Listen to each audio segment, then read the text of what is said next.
She's dead. Wrapped in plastic.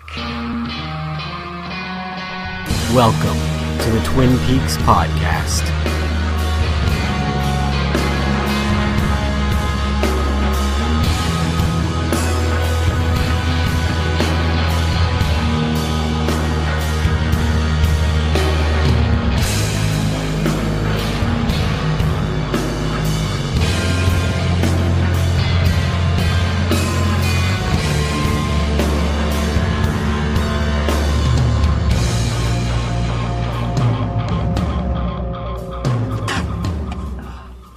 Damn good coffee. And hot. Would everyone please take a seat?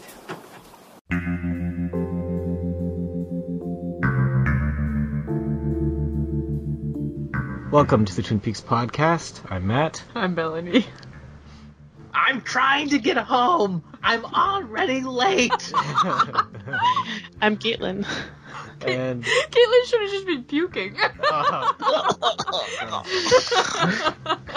and today our special guest is Stephanie. Yay! Hey. Hi, everyone. Yay! Peaks freaks. Peaks Freaks. Fest friend. Let's get freaky for us best friends. Yes, Caitlin, Mel, and I met Steph at the 2015 Twin Peaks Fest. Have you been back since then? No, I haven't. We just made it to the 2025. Just the one. Yeah, we went just the 1 year. Is that good enough for you, or would you like to go again? I would love to go again. I think under some different circumstances, I would go again. But, yeah, I have not heard of new circumstances, so I don't think anytime soon. Well, what do you think of... Actually, give us your Twin Peaks history and then let us know what you think of Twin Peaks The Return. Briefly, if you would. Okay, my Twin Peaks history, I think I first watched it in 2011, 2012.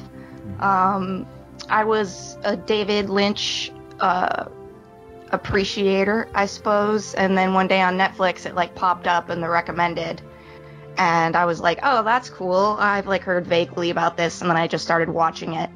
And then my roommate at the time, Mike, whom you guys met at the fest, he was my accompaniment. He had watched the show when it aired, and so we, kind of teamed up over his rewatch and me watching it for the first time. And yeah, it just kind of went from there, and I was very interested in the analytical side of it and invested a fair amount of time in learning about it. And then we went to the fest when they announced the new series. We were like, okay, this is symbolic. We have to go to the fest. Let's do it. So we went, and it was fantastic. We made awesome friends, including a few I'm talking to right now. And,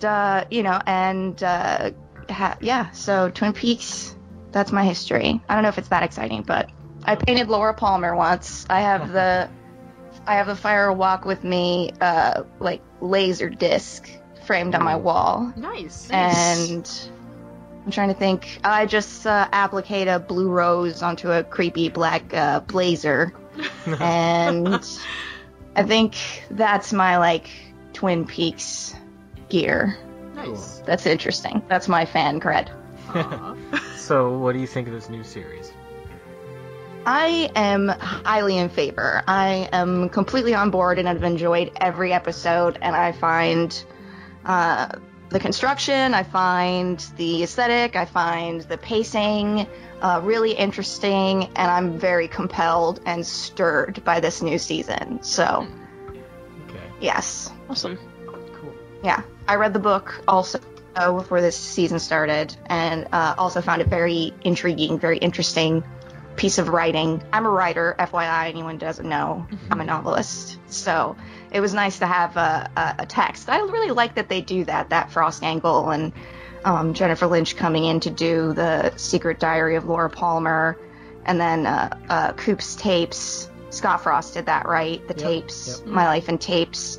I really like that kind of crossover media. I find that really exciting that they did this new book, and they threw everything in, and the kitchen sink. So Yeah, they sure did.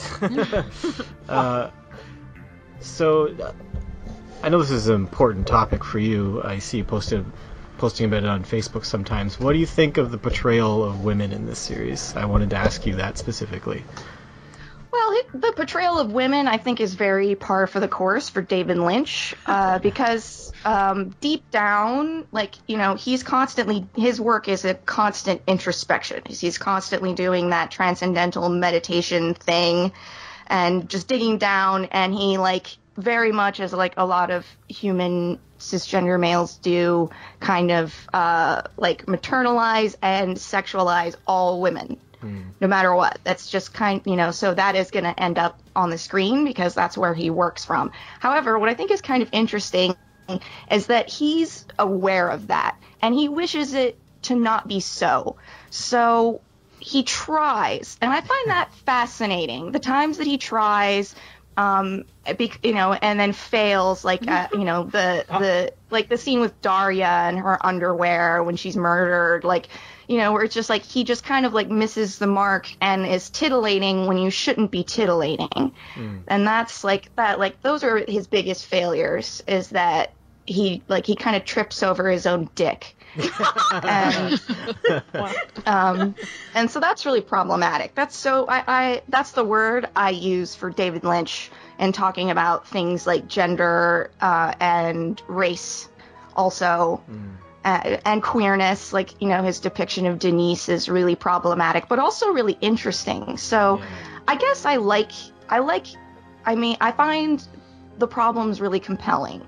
And I think what I find most frustrating about Lynch's portrayal of women in the new season is the fan response. It's not even necessarily just him, but the meanings and the emotions that people are projecting onto them, like, I find really frustrating. Because people are like, you're digging too deep into it, stop talking about this feminist crap. And then you have other people that just, like, are having these really visceral, intense reactions every time Gordon Cole touches Tammy.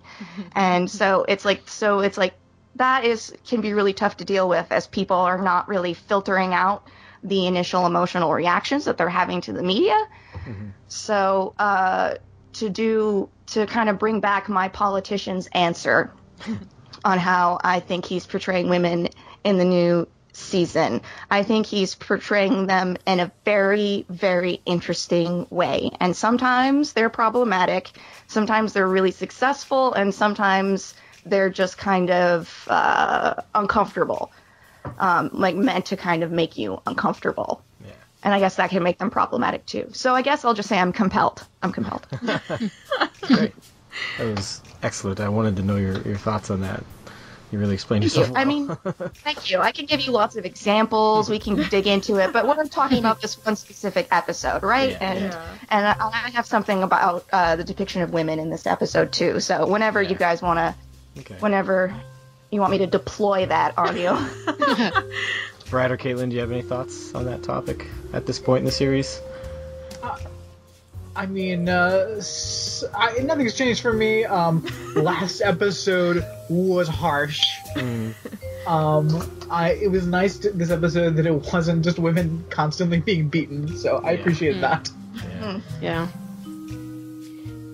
I feel like he's kind of all over the map, and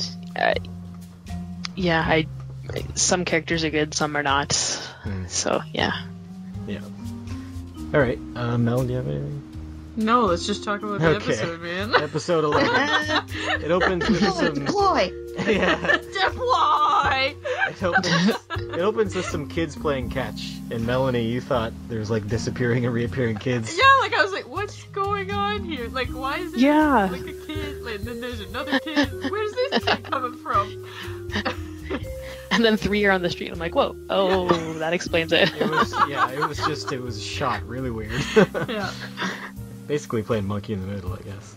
I was sure we were going to have another kid hit by a car. Absolutely, right? Right. He did that on purpose. He's playing with our anxieties because he's proven to us that children are not safe in Twin Peaks. I would just love if, like, Miriam's clawed her way out of the trailer, and then someone finally sees her to help her, and they get hit by a car. Oh. Maybe that happened on the way and they just didn't show it. Yeah. I think so, because we'll get there. The blood But on her yeah. face, that's other people's blood that splashed onto her from getting hit by a car. Yeah. The oldest kid is apparently Mark Frost's son. Which, that's a young-looking kid for such an old guy, but okay. They get around, those old white men. Yeah, they do. So yeah. I'm pretty sure David Lynch has a kid about Mark Frost's son's age. Probably, Right? Yeah. He's a creepy old slut, too, so. How many kids does David Lynch have? I don't know. It's like a grip of them. Yeah. I think so. I think he's got at least 3, probably more though. So yeah, Miriam's crawling out of the woods. She's not dead, and she looks pretty bad though. And it's kind of like a scary shot, like it's zooming in on her as she's crawling out towards you. It's very nightmarish right off the bat. Yeah. Like the distance, like the way that they filmed it, like she's far away and she's like, her head is hung and you're not quite sure what you're looking at. Like it's from that distance, you feel kind of like that kid of like, what am I even looking at? And it definitely, for me, evoked a kind of dreamscape of, what is that thing that's not that far from me, but I can't tell what it is, but it's creeping me out and it's making a weird noise. And yeah, I was just like, as soon as she showed up, I was like, I am in for a nightmarish hellscape in this episode. It reminded me of kind of like a zombie just crawling towards... Yes. One of 2 zombies. Yeah. Yeah. Yes, one of 2 zombies in this episode. But like, you'd think this would spell bad things for Richard, but he's got the money and he wanted to leave yesterday. Wouldn't he be gone by now? Like, if he sticks around and gets caught, it's his own fault. Yeah, but now he's got like a homicide and an attempted murder rap on him, and she's gonna say, I sent you a letter, didn't you get it? And Chad's an idiot. So it's like if she doesn't fall into a coma and is able to give police testimony, this will be an exciting police case, honestly. I mean, yeah, if nothing else, let's look on the bright side. Chad's going down. Hopefully. I mean, that is a key. bad police don't always go down. Yeah, We should know that by now. Yeah, that is a key phrase there. If she doesn't go into a coma, because 80% of people who get a boo-boo in Twin Peaks go into comas. Statistical facts. I'm hoping that he and Mark Frost have kind of moved away from the soap opera, and it feels that way for the most part. Definitely does. Yeah. Then we go to Becky on the phone, and she's like ridiculously angry. Oh, I love it. Yes. This is actually the moment about the representation of women that I was mentioning. Okay. Becky's outburst. It was really exciting to see like this like really intense outburst. Like, it was really refreshing. Like Shelley, like, when in the previous series, like, she was very passive with Leo, and Becky's not like that. She slapped back at him, and then in this situation reacts with this like burst of anger. She's aggressive, she's offensive, and this like dynamic with Steve is like kind of compelling, because it suggests to me that it isn't just a recreation of like the Leo Shelley domestic violence kind of relationship, but rather is kind of like a union of hot tempers, of like they're kind of equals in their terribleness, and it was also just really refreshing to see a young woman have this really angry outburst as opposed to just like shrieking in abject terror like Laura Palmer.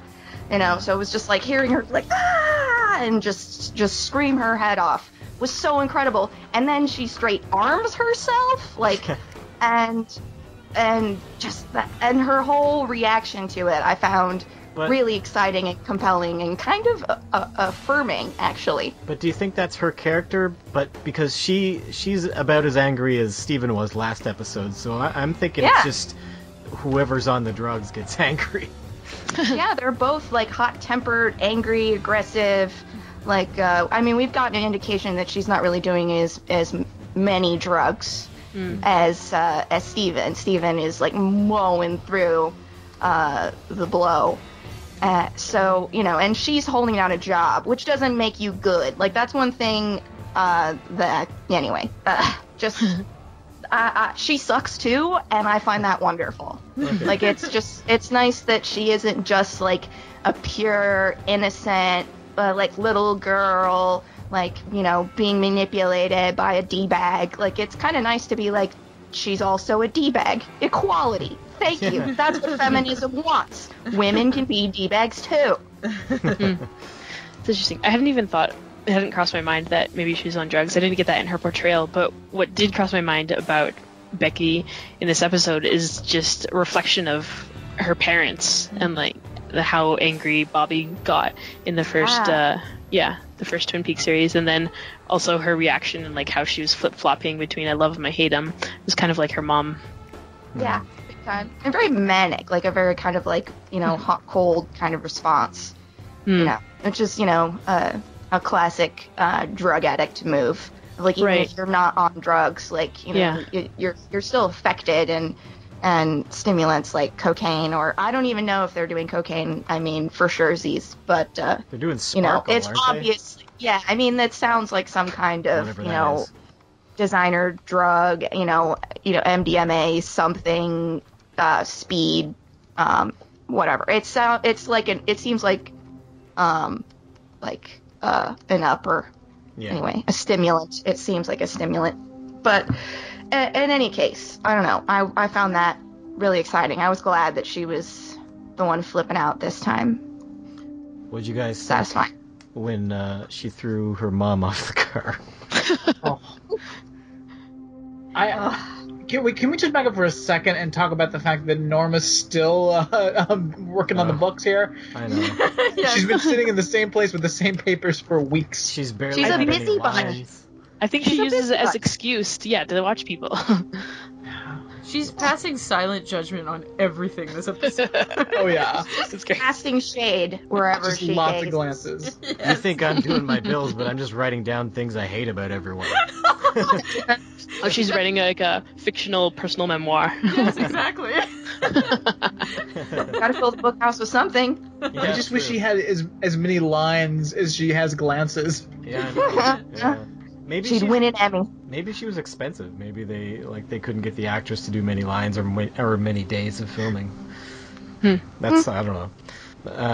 It works though. She kind of presides over these scenes as this kind of quiet, like, I don't know, almost divine figure. Well, she always loved to be a martyr in the original series, so she's like, definitely has this presiding presence. That I think is kind of neat, I just want to know if she's with Big Ed. God damn it, it's episode 11. Seriously. Who cares? I want them to be happy.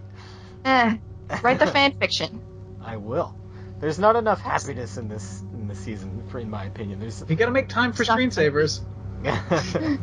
Like, I'm usually not a fan of just whimsical things, but I really miss it. Yeah. Yeah, I understand.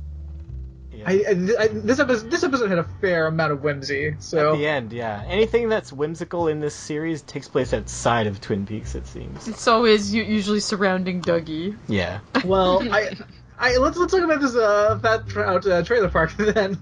Okay. Oh.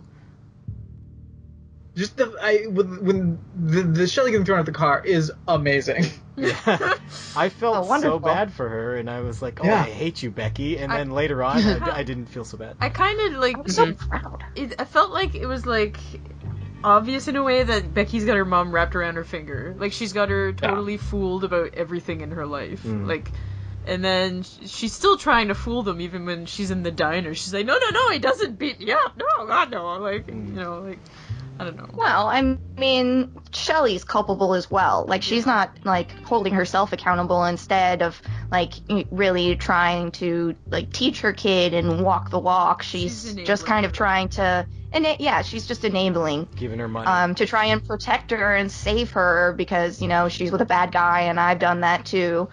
But then, she's still doing it. There's also all the times that Major Briggs tried to talk to Bobby, and Bobby was just not caring at all. Yeah. So they kind of deserve it. Yeah. It's like, Well, I don't know about deserve, but it's the bed they made. yeah. Yes. It fits.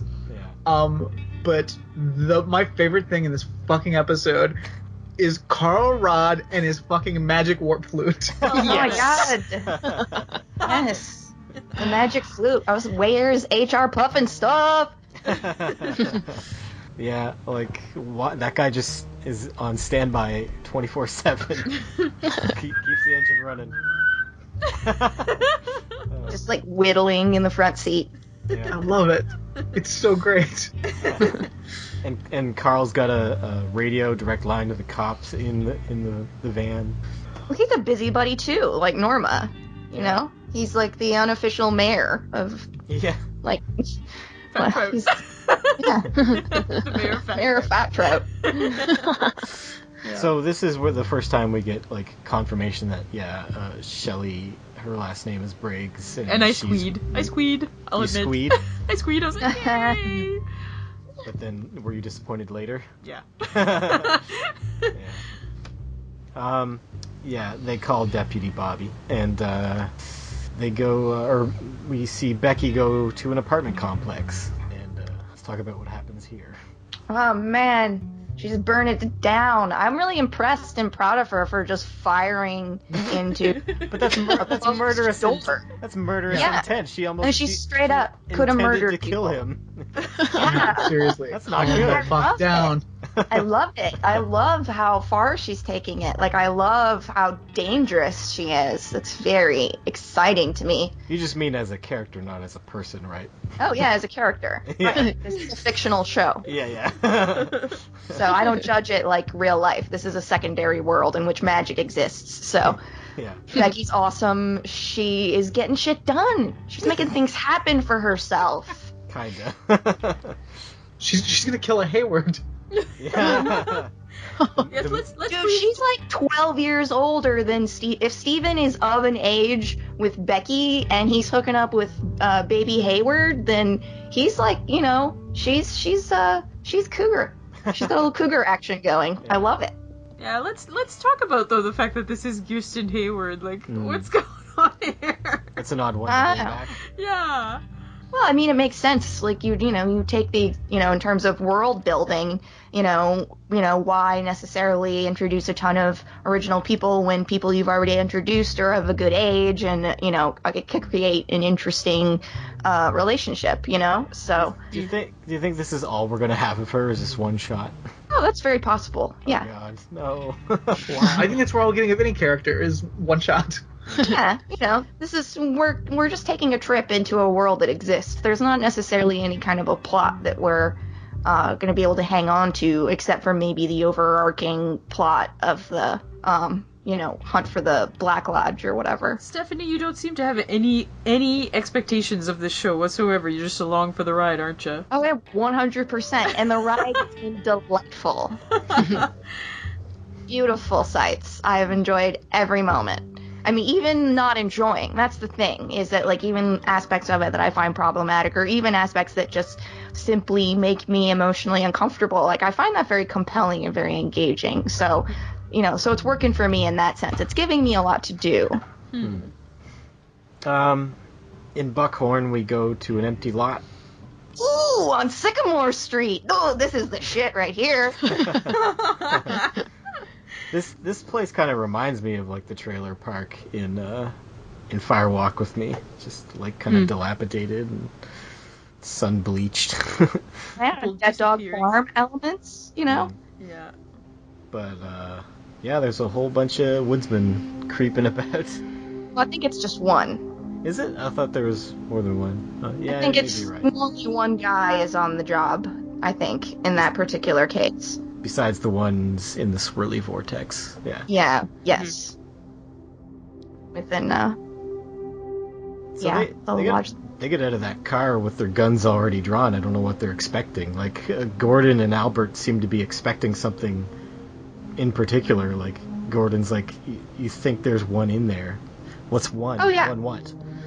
Oh yeah, I think this is not their first rodeo. I think that they've been to locations like this, these these places in which the fabric between dimensions, whatever it is thinner. It's an access point. It's a portal. It's a window. It's a door. Whatever it is. Like I believe that they've attended these places before, and I think that it's. That's really indicated in the fact that their service weapons are drawn, but they're held at their side. Like, traditionally, if you're going into a space in which you're expecting hostiles as an FBI agent, you're going to be more at the ready. And, usually, especially if you have your finger on the trigger, you're going to have both hands on the gun.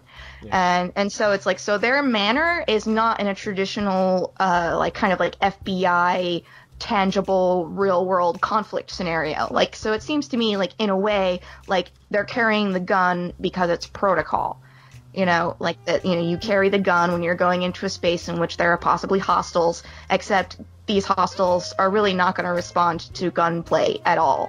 So, so that's what I thought. I thought that they're coming at this from a Blue Rose angle. So it's gonna twist the police procedural, and that's I find so compelling. I love twists on the police procedural. Obviously, I write detective stories, so it's just I'm like, yes, fuck it up, mix it up, twist it around, pour blood on it, blow that guy's head up. Yes.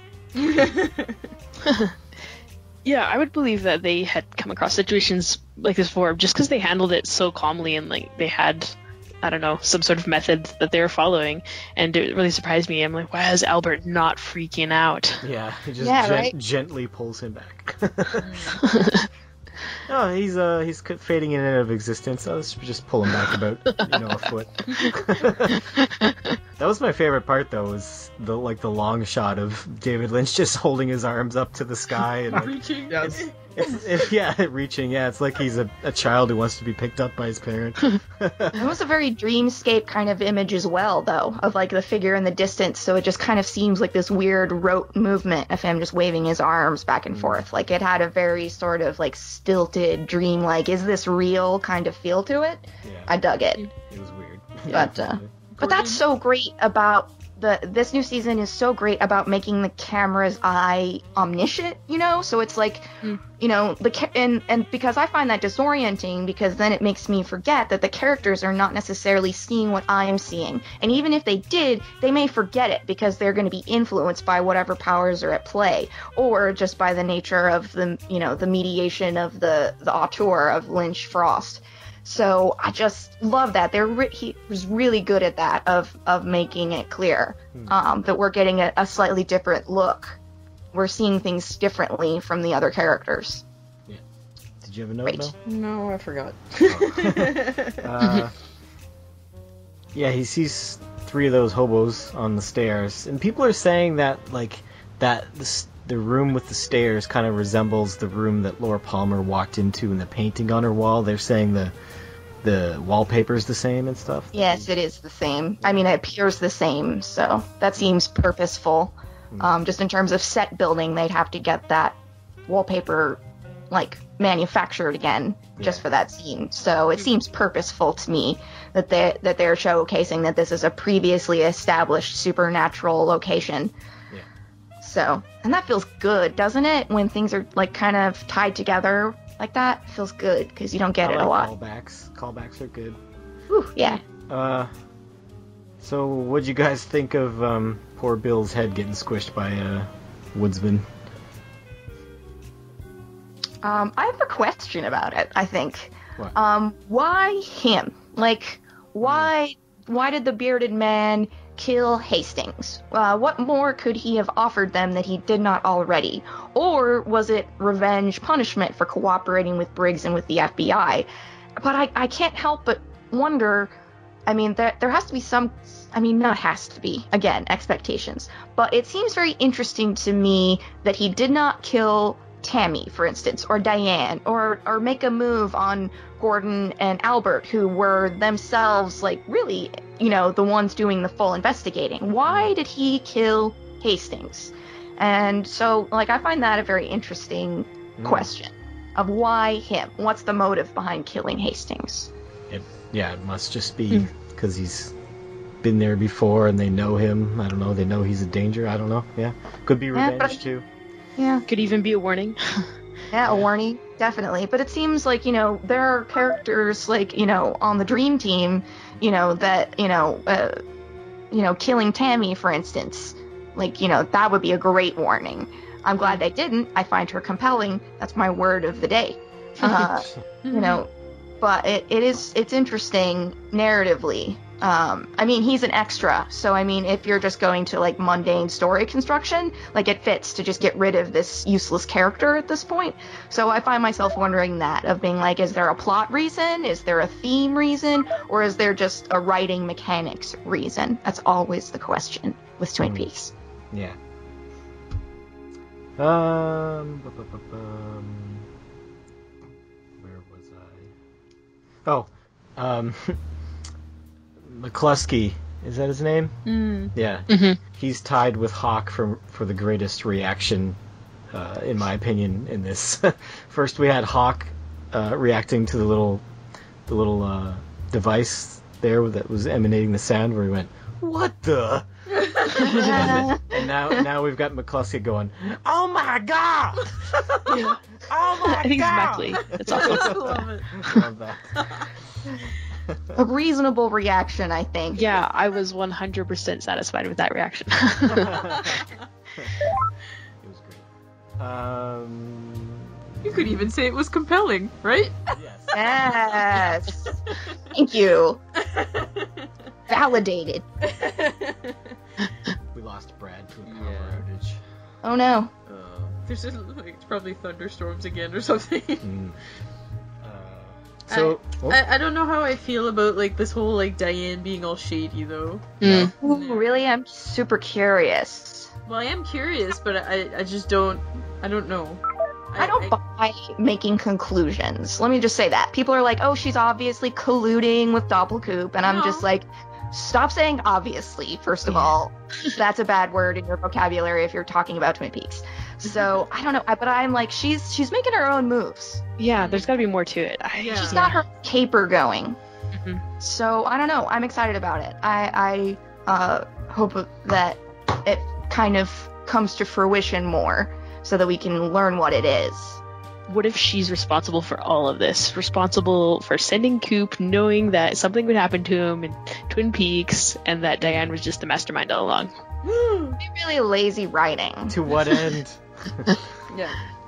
But it would be like a good fuck you, I guess. It would be like a really great kind of like troll move, throwing the double bird at all the fans. Like, that would be charming. It was a dream all along. Well, you could argue that that's true. I mean, we live inside a dream, as So it's like the show is a dream. It is literally a dream, and also literally not a dream. So I don't know, but Diane's making some sick moves. That's all I know. Yeah, I wouldn't want that. Like, have been developing her as like a complex character with complex emotions and motivations, and I'd like to see more of that. So we go to the Briggs family at the Double R. Ooh. Talking about Becky's problems. I didn't like how they brought out their familial problems in public. They're already in public. The Double R. Everyone knows Their home. Yes, a million people lit up the sheriff's switchboard calling about the shooting. Everyone knows that Becky did it. Sure, but I feel like it's not something it's something that you would deal with in private. I know it makes it maybe more compelling, but, I don't know. Personally, for me, like, I feel like, like, that's a family problem that you deal with, like, privately. Yeah. Not in But also, you have to think, like, in terms of writing, like, they needed to be at the Double R in order for Bobby to intervene in that shooting. Like, he had to be there for that, so they had to be at the Double R. And in a way, like, Shelley already treats the Double R like her house. So, I mean, like, and just in terms of, like, constructing TV, in terms of moving characters around and getting characters where you want them to be, it makes sense. And then, I don't know also if you guys have had, like, really extreme family drama, but I've had some pretty extreme family drama take place in a diner. Like, being like, oh, I guess I have to go to the police and tell them my dad beat me up. That sucks. All right, we're going to go get ice cream and talk all about it afterward. Feel really bad for that waitress. But, like, that's, people air their shit in public all the time. So, Yeah. I mean, but at the same time, it is uncomfortable. Like, it creates this awkwardness for people around them, you know? So you make a really good point. The Briggses are totally entitled shits. Like, they just, you know, they think they own everything and everything's for them and they get whatever they want. They suck. I really was disappointed in Shelley in this scene. When they were having a nice, not a nice, but a intense family moment. You know, they're bonding, they're making up with each other, and then like she just like ditches them like on the drop of a hat, and like forgets about them, like puts them in the back of her mind. Everything is all about Red for the moment. Just zoom right out there, smooch Red, come back. Like, why? Like, I don't think a human would act this way. He's in love. Yeah, but you're having a serious family crisis. You're not just gonna duck out of that to go smooch some guy. It's super flaky. Yeah. Well, I have a theory about this scene, you guys. Okay. In terms of just like the construction of it, I think that in a way we're supposed to kind of go on this journey with Bobby, in which she's having a sort of normal, like, even though it's extreme, it's a very mundane kind of experience. It's very plot oriented in terms of the writing. It's very tangible, corporeal. It makes sense, you know? They're having a conversation that would happen here in our primary world. But then this shows up, this magician, this literal fucking magician in his like Outsiders Ponyboy cosplay. He shows up and the entire tone and pacing and feel of the scene changes completely. It's like he casts a charm on Shelley almost. Like, he sees her, he waves at her, and then she's pulled out of the situation completely. And it has a very, like, magic feel to it. And I think that that's really purposeful, you know, the fact that we were shown that scene in which, you know, he did the magic trick with, you know, good old Dick Horn. Yeah. But, you know, so I feel like, in a way, like, that moment, like, for me, started making me question, like, what's going on here? That's really weird. And then she comes back, and all hell fucking breaks loose, and there's this shooting, and it's just such a shakeup. And then the way that Bobby like walks out into the street and he observes what the shooting really was, this weird family conflict in which a child fires a gun thoughtlessly. You see, like, there's this weird parallel in this family in this van, and what he's kind of dealing with Becky, because Becky is displaying, you know, teenage Bobby Briggs behavior right now. So, and the way that he stares at that, and the way that he connects that, and the way that we know about how dreams kind of reshuffle our daily experiences. Hell, Bobby's dad talked about that when he talked about his vision in the second season. And so he starts squinting and looking around, and things start getting kind of slow, and there that woman is honking like crazy. And I found myself going, is this real? Is this a dream? Is this really happening? And the whole scene, I feel like Bobby was having a similar reaction, you know, because I'm sure you guys have a lot to say about that, like that woman who was honking in that whole scene, but that felt like a nightmare, you know, with this, you know, this woman who's screaming, and she even enunciated what I was feeling, which was, why is this happening? You know, that moment, I was like, yes, I also want to know why this is happening. And then that child just like rises from the darkness like the undead, and just dribbling, you know, sickness. And it's just like, and the way he stares at her and the way that the woman screams, I don't know, man, that was like out of my fucking like nightmare pocket. It was not okay. I was totally like, my heart was just pounding after that scene. I don't know. That's it. That's my rant. What did you guys think? Actually, that lady has my third favorite reaction. Yes.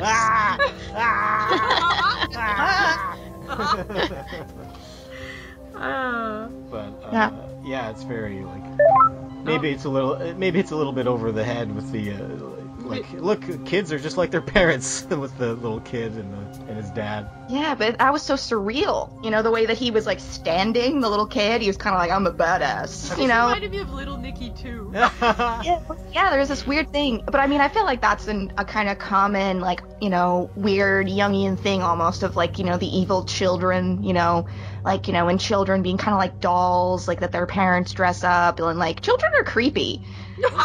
So, It's true. right? They say fucking weird stuff sometimes, and you're just like, I don't know if maybe you're a demon in disguise. I would give anything for little Nicky to show up again. That's did you the same wow. age. What did you He's think of not this? aged. It's just Yeah. CG, like Rogue One. Yeah. What did you think of this little kid, Brad? I think there's a lot of crimes going on here. First of all, you got in a car with a kid. Gross. But you and your kid are both wearing fucking hats and camouflage. You're both goddamn monsters. Like, it's not okay. I don't like it. What? Like, there's a lot of scary monsters in this scene. Sure, we got this woman with the honking and the zombie, but first and foremost are these fucking camouflage motherfuckers. Yeah, that's why we have this mom screaming, "Are you a fucking moron?" Like she's saying what we're feeling. He doesn't even give a shit though. That's the little whole kid? like no, the dad. Oh, the dad. And then he's like, Get hey, back. he's like, hey, like, can I have some identification? And the mom is like getting everything, and the dad's just like, ma. This scene scares me just because of the fact that we've got all this stuff, like this mirroring of the parents and the kids, and with the whole Bobby and Shelley, and it just worries me that this series is going to end with Bobby Briggs like disappearing like Major Briggs or something. Oh, I hope not. Or hopefully, Bobby Briggs Bobby just doesn't really have any arbitrarily- magic. I don't think we've got evidence that he has magic. I would just love if instead the last scene is just Bobby Briggs wearing an aviator costume for no reason. Mission accomplished. Yeah. Brad, I said I was disappointed in Shelley for her behavior with Red. What did you think of that? It's unacceptable. It's absolutely unacceptable. Red has to go. Yeah. Like, Isn't it weird though the way that he's dressed is kind of like the way Bobby's dressed? Like they both have this kind of silver hair, black jacket, jeans. Like they kind of have a similar look going. And like when you think about it, the way Bobby started, he could have become Red. Yeah. Do you think that Bobby this Briggs is would why- never do magic tricks. Do you No, think that's this the is- thing. Bobby doesn't have magic. I just said, as I kind of said, this guy does. Like, and I think that's like a big reason that he is kind of having that effect on Shelley. I think that, the manic new relationship energy that she's portraying, like it seems really extreme, but it also is very kind of par for the course. And I think is also another example of like the characters that we met in the original series have like continued on their character trajectory. That's why Lucy is like so like poo brain, I guess. It's just did I lose you guys? No. Okay, I'm sorry. My like computer made a weird thing. But yeah, I don't know, man. Yeah, it is really disappointing. Like, god damn it, Shelley. Like, stop going after the worst dudes. Like, she leveled up. She keeps leveling up. You know? I'm wondering if Shelley started finding Bobby disinteresting because he became like a good guy, quote unquote. Like he Became a cop. police. He became a cop. Like he's like more like following the rules now, whereas when they were teenagers, He he grew was up, she always didn't. breaking the rules and being a rebel. And she probably found that exciting, and that's. I don't know. I'm wondering if she finds Red as exciting as young Bobby was. Grow up, Shelley. Absolutely. Yeah. That's As why I see he it, yeah. runs off after they have their moment. It's a very youthful, intense kind of first love vibe, definitely. And and the worst thing that you can become if you're a criminal is police. Yeah. So, Anyways, and Shelley. Oh, sorry.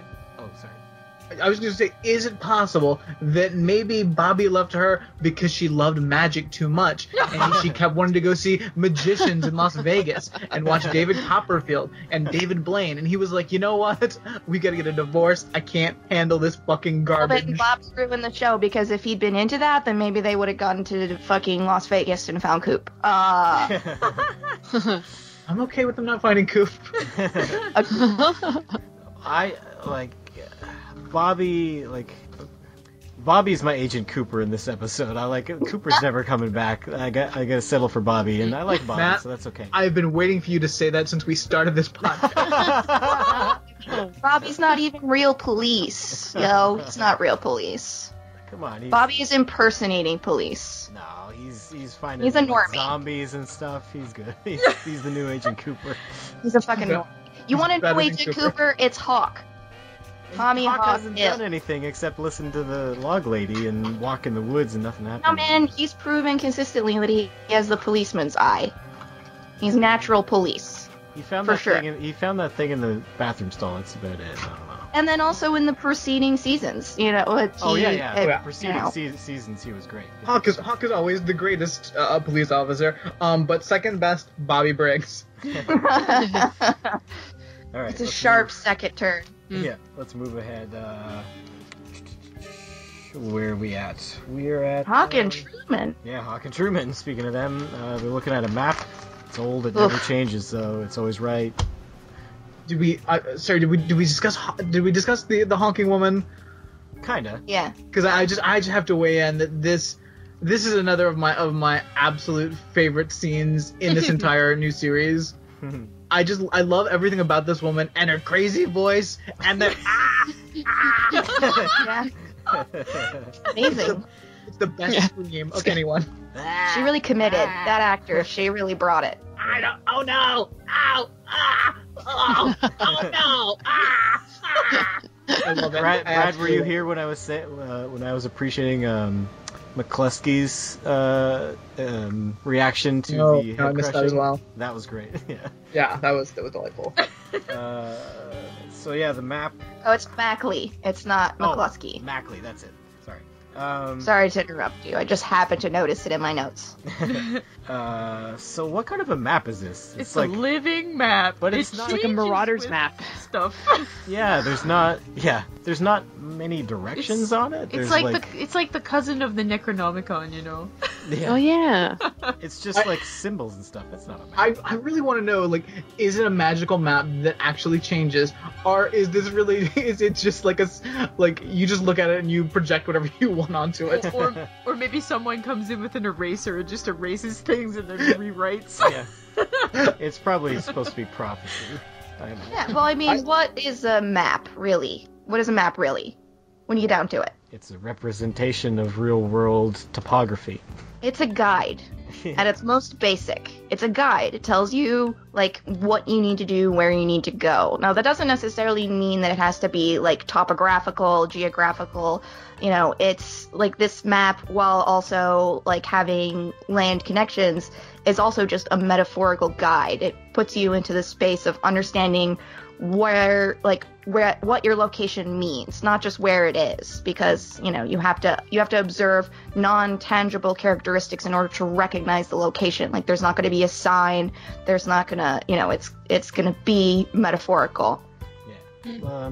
Would you guys have any thoughts on if we learned anything from this map? No, learned something. I think we learned a lot, definitely. I mean, we learned a lot about the characters. We learned, I think this scene is also, like, doing more things than just, like, elaborating, like, on exposition, you know? Like, it's, because, I mean, he's not really telling us too much new stuff. He's just kind of tying to things together that we kind of suspected. You have this image of, like, electrical fire. You have this, like, representation of the black fire and understanding, like, intentionality. And so, like, it's, like, kind of providing a spiritual context for the information that we already had. But I also think, that there's, like, a lot of stuff going on, like, kind of related to commenting on television, almost. Because, I mean, I don't know how you guys felt about when, Frank points at that, that tiny symbol of, the black symbol up top, and Hawk says, you never want to know what that is. I'd be like, yeah, I do, I'm your boss. Yeah. Yeah, but you think about it, like on the one hand, I think if we're gonna take this within the context of the Twin Peaks secondary world, within this secondary world, like, there's literally magic, And knowledge is literally magic. So, like, once you receive that knowledge, once you receive that magic, it cannot be unlearned. And, like, we know that the magic associated with Twin Peaks is extremely powerful and changing. So, you know, that which is beyond comprehension will utterly revolutionize the consciousness that is suddenly enabled to comprehend it. You can't ever come back from that. So, you know, if Hawk gives Frank that symbolic information, like, he will inherently change, and that could be for the worse, you know? So there's this sense of, like, not wanting to damn his friend, of a kind of quote-unquote need to know, you know what I mean? So it's like, so there's that element. I think in a way that's kind of what Hawk believes. However, I think he really contradicts himself when he gets the phone call from Margaret. He should tell her. Like, he says, I can't tell you that. You know what I mean? Yeah. It's very strange. I'm like, you'd be nothing without Margaret in this investigation. And so then I kind of tried to make me think of being like, that's really weird, you know, that, like, he wouldn't give her that information. But then I, was like, damn it, Stephanie, you forgot. He's not just a tracker. He's not just a detective. He is police. He's a policeman, literally. And in fiction, for the most part, you know, in fictional television in particular, the greatest weakness of police, again, I gotta say, fiction, greatest weakness in police in fiction is that they withhold information from their allies. And they're really secretive. They privilege information in order to secure their own control and their own superiority. And I think that it's this instinct, this police instinct, that makes Hawk withhold information from Margaret, which then calls into question his instinct to deny Truman information about that symbol. You know? So it's like, that's really strange. That's really problematic within the narrative, you know? But then I kind of wanted to pull back. I don't know. Am I like plowing ahead on this? I don't know if you guys... What do you mean? You want to go into the next scene? No, it's the same scene. It's just I just have thoughts about it from, like, a completely different angle. Well, I don't know if you care. Does anybody else have thoughts on this map? Nope. Okay. All right. Well, okay. So after I was thinking about that in terms of, like, what kind of information we're supposed to be getting from the scene from the perspective in world, like, I kind of pulled back and started thinking about the scene because, in a way, like, when Hawk says, you know, you don't ever want to know about that, it's kind of like, fuck you. Like, that's, like, kind of, like, hacky writing of keeping the mystery, like, more of a mystery, you know?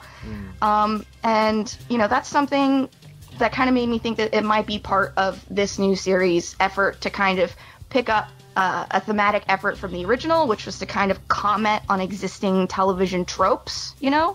So it's like the kind of soap opera, melodramatic tropes of 1990 are not the same today. So, like, what are they? You know, this new golden age of television. You know, cop and detective shows, like, this is, you know, it's a cop show when you kind of, from one angle, you know, detective show. So it's now, like it used to be, you know, it's been really cynical, gritty kind of network, you know, How to Get Away with Murder or whatever shows, you know, CSI, all that crap. That's very kind of gritty and cynical. And then you have, like, the auteur shows, you know, you had, like, NYPD Blue, that's David Milch, and then he did Deadwood, which is also a cop show. And then, you know, David Simon's The Wire. You know, you have, like, these event television series, and then True Detective is another one. So it's like this landscape of TV is so different now. And the landscape is, like, because of streaming in particular, people can binge and rewatch, so they can obsess. They just obsess over these tiny details. True Detective, people obsessed. Lost, people were obsessed. Even The Sopranos, people were obsessed, trying to figure out what's going to happen, what's going on, you know, break it down, predict the next stuff, and find the Easter eggs, you know, find these tiny key details.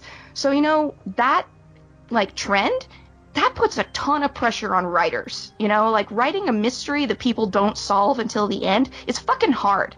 It's really hard because you have to leave clues. Like, that's part of, like, the construction of the narrative is leaving clues so people can solve the mystery, right? Yeah. And so it's like, in a way, like, I think that David Lynch is being like, fuck you to all of that because he loves just the mystery. You know, he didn't want to spoil Laura Palmer's murder. You know, he wanted just the question, who killed Laura Palmer? And, like, it's a really controversial way of approaching TV. You know, studios don't want to do it because people are really attached to that social contract of having the mystery solved. And we feel entitled to solve it. Like, I don't know. I appreciate that because I write mysteries. You know, I solve my primary mysteries, but every mystery also has mysteries within it, and those don't all need to be resolved. So, you know, I think David Lynch wants to push that out so that it's really the process that's the joy, you know, because I think that could be kind of a state of enlightenment to be able to appreciate just the process and derive full catharsis from it, you know, without having it solved, to just revel in the infinite answers to the question, and you know, that could theoretically be more meaningful than having the true answer. So I don't know. So I feel like in a weird way that scene kind of drew attention to that with this kind of, you know, wink wink nudge nudge, you never want to know about that, and I can't tell you, Margaret, you know, because it seems like those tropes of manufacturing mystery in crummy detective shows. You know, it has that air, it has that quality. So, you know, so it seems really interesting, and that also then makes me think, like, and hope almost that we're not going to get solutions to a lot of big mysteries in this season. I know you may hate me for saying that, but, you know. Is it possible that we find out what that black spot is, and it's been Jim Belushi all along?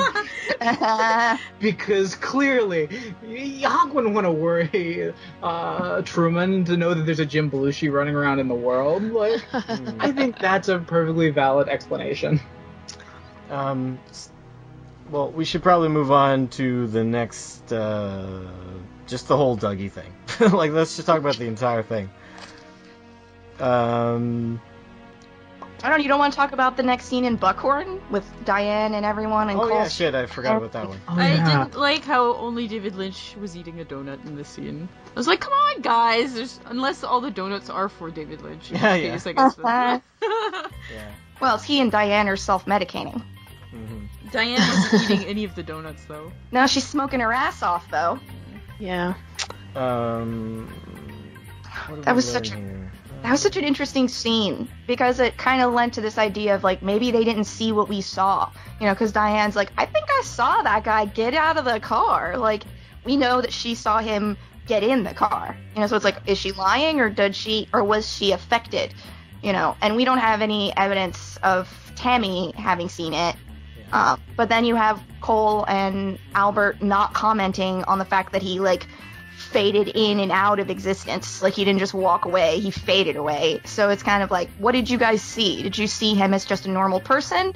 Like, what kind of an apparition was he to them? They all seem to be having trouble remembering. I was wondering if they were purposely letting Diane see the picture with the coordinates, like if they. I definitely think that there are two good arguments for that. One, I think there's a chance that he just badly photoshopped the first two digits in order to give her a bad number, or he's letting her have it in order to see how her caper unfolds, you know?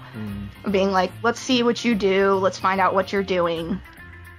This is just another scene in this where, like, when she's so clearly memorizing the numbers and repeating them to herself, that I'm like, all right, I get it. Can we just not for one scene in this episode? Everything just like, I don't. Not what? I don't understand. I don't trust. I'm not enjoying David Lynch. I'm not enjoying everything just being so telegraphed of what he's doing, and I don't like it. Yeah. Like, I love this episode so much, and then there's all these things that are just killing me. Yeah, but, you know, you have to remember that in mysteries, red herrings abound.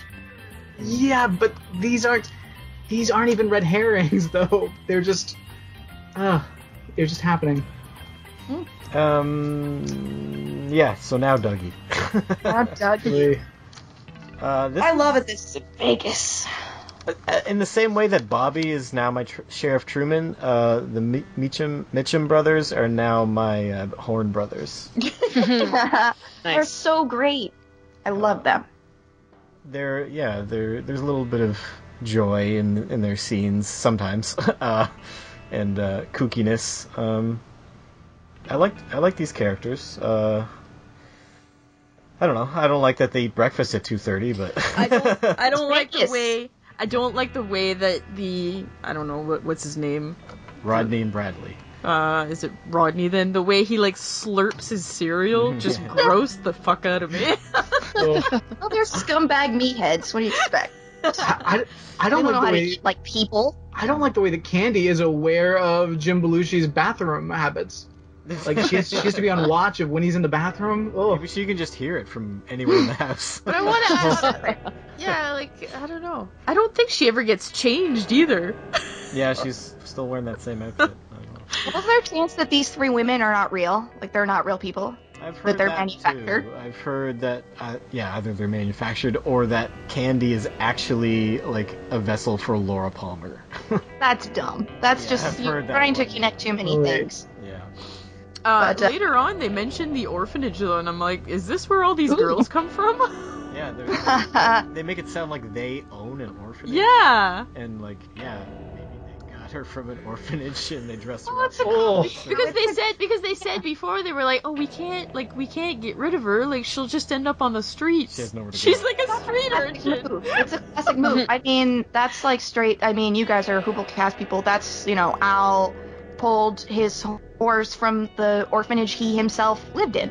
That's a common, like, I feel like that's a really common narrative and, like, criminal stories of, like, you have these orphans, like, an orphan or orphans, and then they become big in the criminal underworld, and then they support their orphanage financially while also taking the girls who age out and employing them as slaves, essentially. So that's like a really common narrative. So it makes total sense to me. What I thought was interesting is we open up and they're talking about gym sets, and I'm like, it's like as if Dougie said something, but obviously he wouldn't have. So how did they get to this topic of gym sets? Yeah. Your kid But I doesn't have wonder. a gym set? Yeah. Well, it Every seems to me like time- they're doing the classic gangster move, which is like, hey, you got a kid? Oh, I'm gonna give you stuff for your kid. Like, that's a common kind of gangster move of, like, you get to a person by giving their kid presents. But how was Dougie present enough to answer that there was how no how gym? did Dougie steer the Probably said conversation? Sonny Jim. I bet he would be like, you got a kid? Be like, Sonny Jim. Or he might just say, got a kid, he's much more participating than I think a lot of people recognize. I think it's increased though. Like from this conversation, I see him varying his answers a little bit more than just the regular repetition. Well, He grasps the meanings of his words better. he straight up says a Coop line for the first time in a Coop Yeah. voice. Yeah. But he's still parroting what Rodney said. I squeed. I'll admit. Yeah. It felt good. So who paid for the cherry pie? How did that transaction work I'm out? sure Bud paid for it. Battle and Bud paid for it. That Bud obviously paid for it. This is why Dougie didn't have a wallet. Yeah. He Just took his took wallet. his whole wallet. But speaking of Battle and Bud, like he's always doing push-ups, and he's always like making fists and stuff, and they're always hanging on that poster of him. Yeah. He's got to punch somebody at some point. Hope Part of so. his personal brand. I think that the way that they've developed his character is delightful. Like, he really cultivates his personal brand, but these details, like, really kind of teach you what kind of a guy he is. Like, he has got a lot of anxieties about getting old. And you could see, though, that this whole thing with Dougie has, like, lit his fire again. It's like he's shaken up. He's feeling excited and curious and interested again. And that's kind of neat, that in a way, like, Coop did that for him. He's an inspirational dude, even with poo brain. Love it. Can we talk about the Viva Las Vegas? I skipped it the second time. Oh, That was so out of place. That It did was- not belong there. I hated it so much. Oh, you guys, I loved it. You hate me. I loved it. It was perfect. Perfect. I mean, whatever. Like, people are allowed to like what they like. Yeah. I just didn't really get anything out of it personally. No, I just hated the cover so much. Oh. Yeah. Throw some Elvis in there, yeah. So the casino lady reappears, and she loves Mr. Jackpots. And everything's good now because she has a dog and a house and a son. That son, by the way, I don't think I don't know. No, the son showed up in the picture again once she got super rich again. Yeah. Like, that's a little shady. I think we're gonna go back to her. I think we're gonna see the other side of this. Yeah. That's my Maybe. hope and dream. You know, I want to this- see the son kill her or something crazy. You know what that scene kind of reminded me of? The way that he's kind of looking off and listening to the piano music and she appears. It reminded me of that scene in the second season when he's in the roadhouse.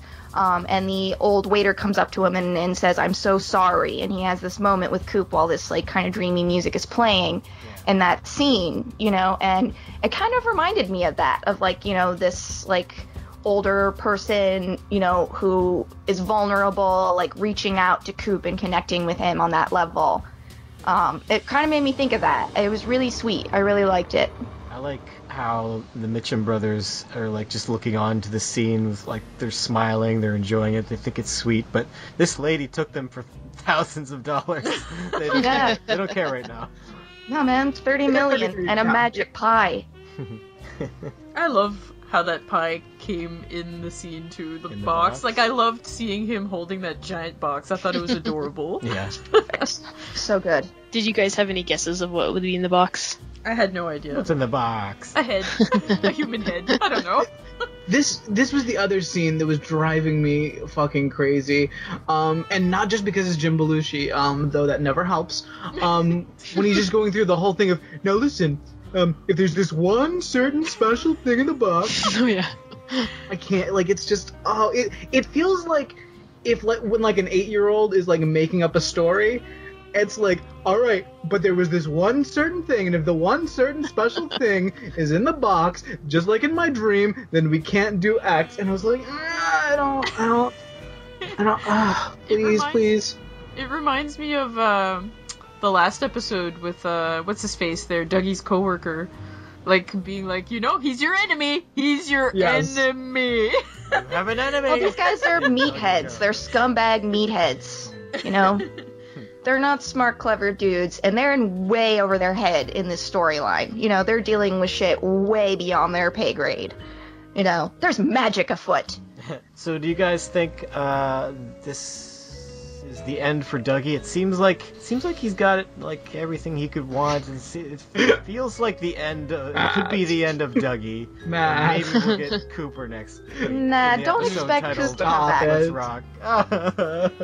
It's not gonna happen. It's not gonna happen. Let it go. I think that enjoy the Coop that we've got. You know, I like don't we've think- got a really not interesting a Coop. Cooper. I don't think No. you telling him this is ever gonna make him let it go. I just say we just like let's just cut the scenes. Just cut the scenes. I never needed Cooper in the show, but I don't need Dougie. We'll just get give me the Janie E stuff. But just cut Kyle MacLachlan out, and I'm happy. Oh no.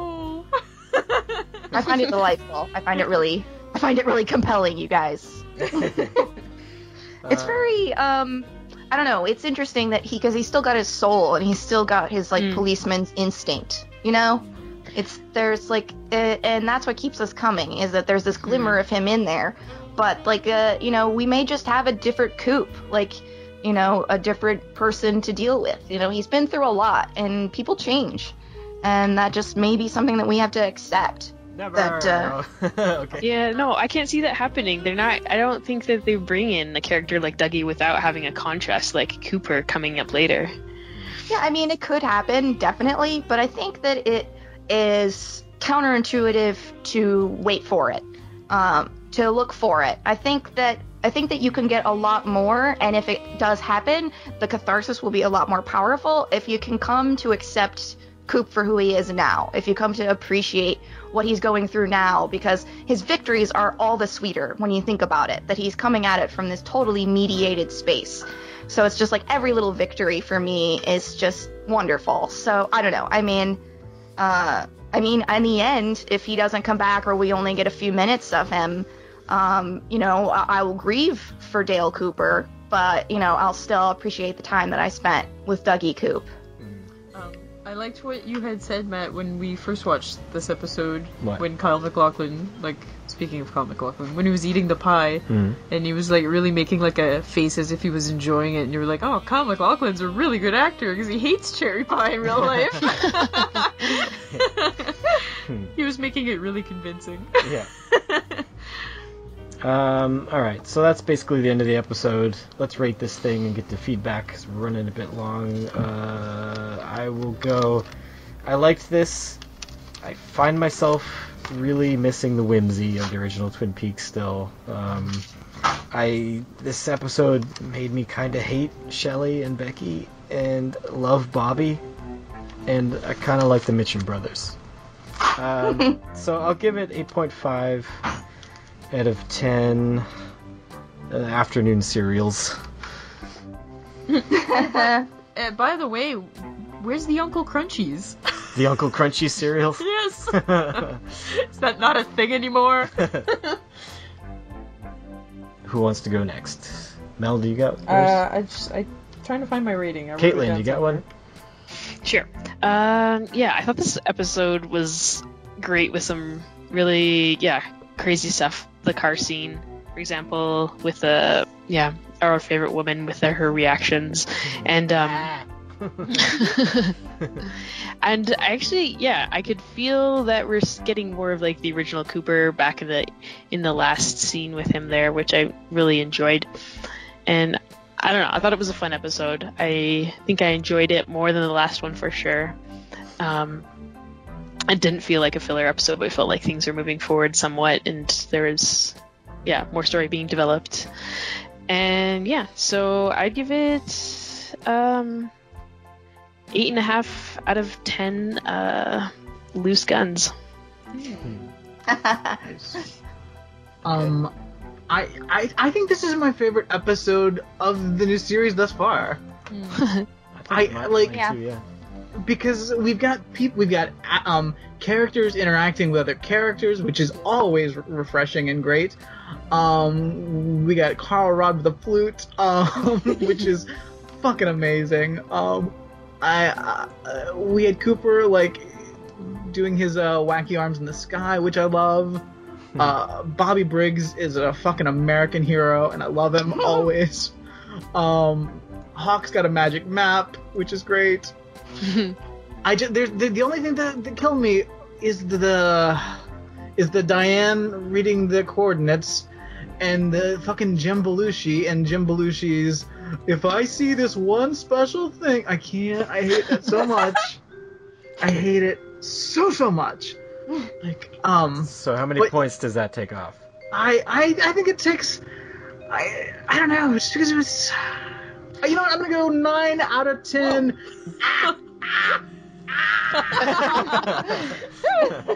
It was a fun episode. Okay.